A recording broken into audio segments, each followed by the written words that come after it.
Hey, what's up, Sports to the Bone family? What's up? What's up? How are you guys doing? A blessed Saturday evening to you all. Hope everybody is doing okay. All right, my viewers and subscribers. So it has been a very busy Saturday in the world of sport. And I must say, I am really enjoying myself here in this Saturday afternoon.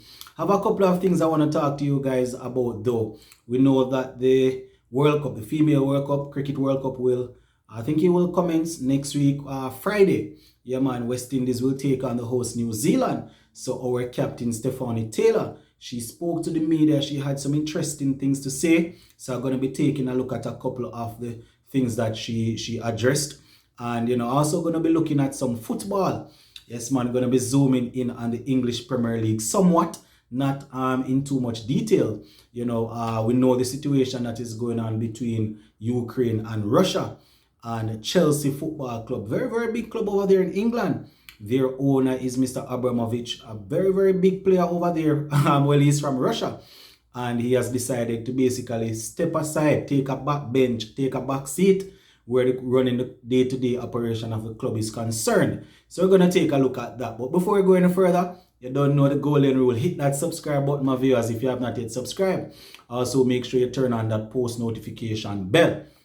All right, so enough of that chit-chatting. So Stephanie Taylor, as I said, my viewers and subscribers, she and the other West Indies females, they are getting ready to take on the host New Zealand come next Friday. We want to get off to a winning start. We want to get the momentum on our side if we are going to be a force to be reckoned with in this tournament.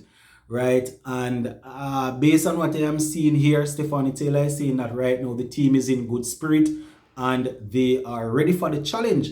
They are actually looking forward to the challenge that this tournament will bring. So that is very good to hear. I know us West Indies people, we talk a lot before the actual game. So, well, at least they are looking forward to the challenge.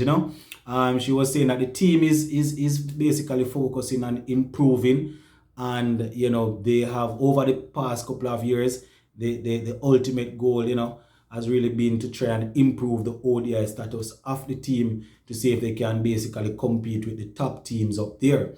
And as I said, we start against New Zealand, and I doubt we have ever won against New Zealand if I'm not mistaken. So it's going to be a very difficult task to start off against New Zealand. Now, our skipper, Stephanie Taylor, she is basically saying that right now it's going to be tough, but they are looking forward to the challenge. And it would be extremely nice to get one over on New Zealand to start off the tournament. So that is something that we are looking forward to.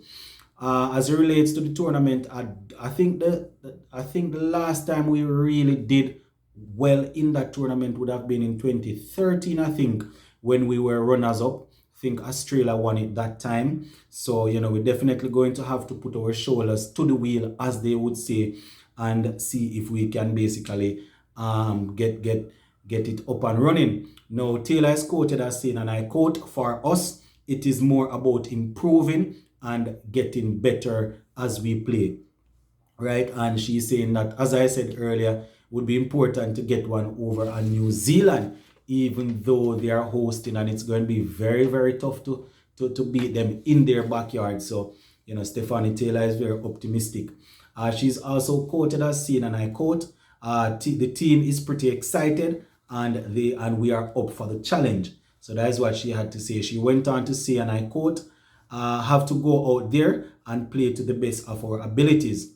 Right? She said New Zealand, they are doing pretty well, and it's going to be extremely difficult to take them on and to beat them right now. But there is no other choice but to go out there and to try and beat them. And as I would have said in previous videos, my viewers and subscribers, the male team not doing so well. So it would be nice to really have something to celebrate where the females are concerned. So, we are definitely looking forward to the first game coming up on Friday. I think they're going to be playing a warm-up game. Could be today, I think, against Australia.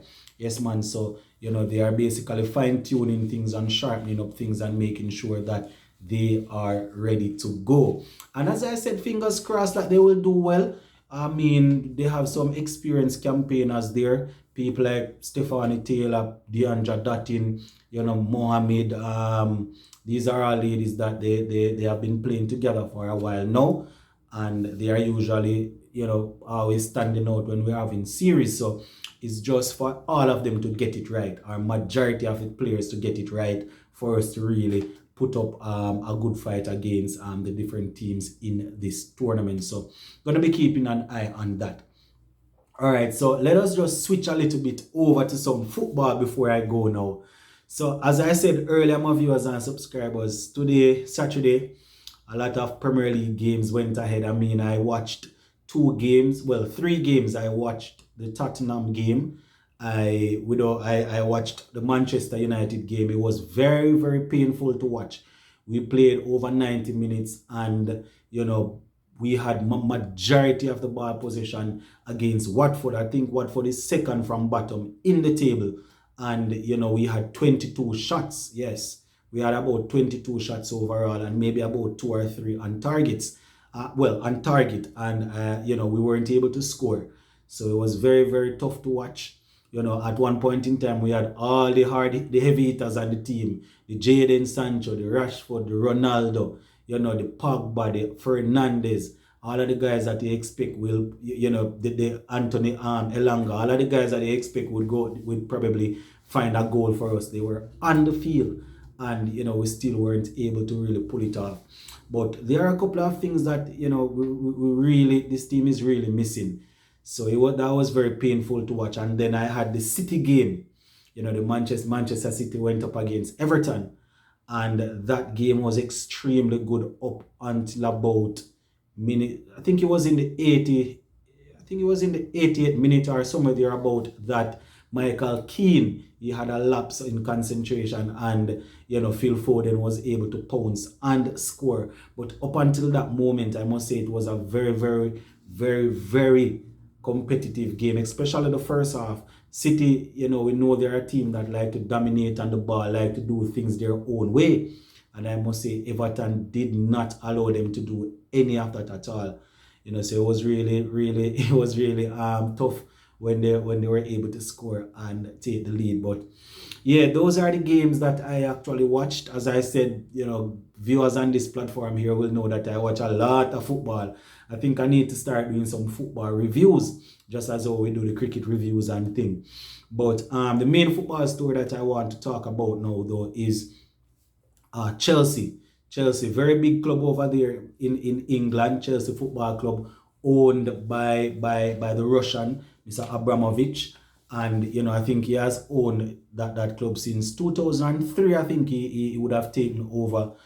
So pretty close to what 20 years, pretty close to 20 years. And, he's basically stepping aside, stepping back and allowing a couple of, other persons to really run the club in terms of the day-to-day operation of the club. Because of the whole tension that is going on between Ukraine and Russia. And as we know, this is a man that is heavily connected, and in Russia.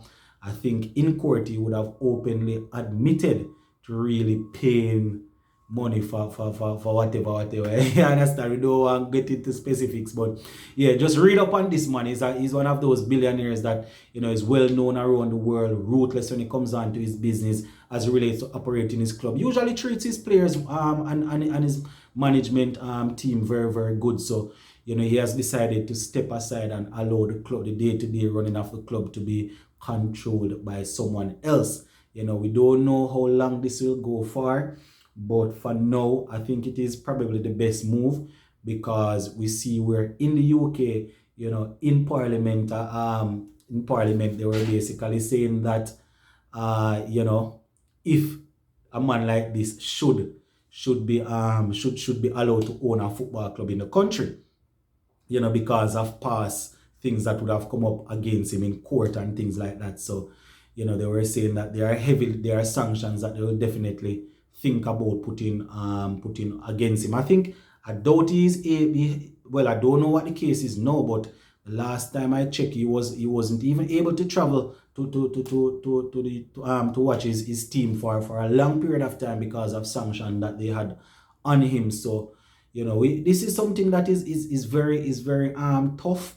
But as I said, being a businessman as he is, we know that more than likely he will be in the background pulling the strings and things like that. So we don't know if it's the end of an era, my viewers and subscribers. You would have won basically everything as it relates to titles out there, from the Champions League, Premier League, Europa League, I think FA Cup and things like that, Club World Cup.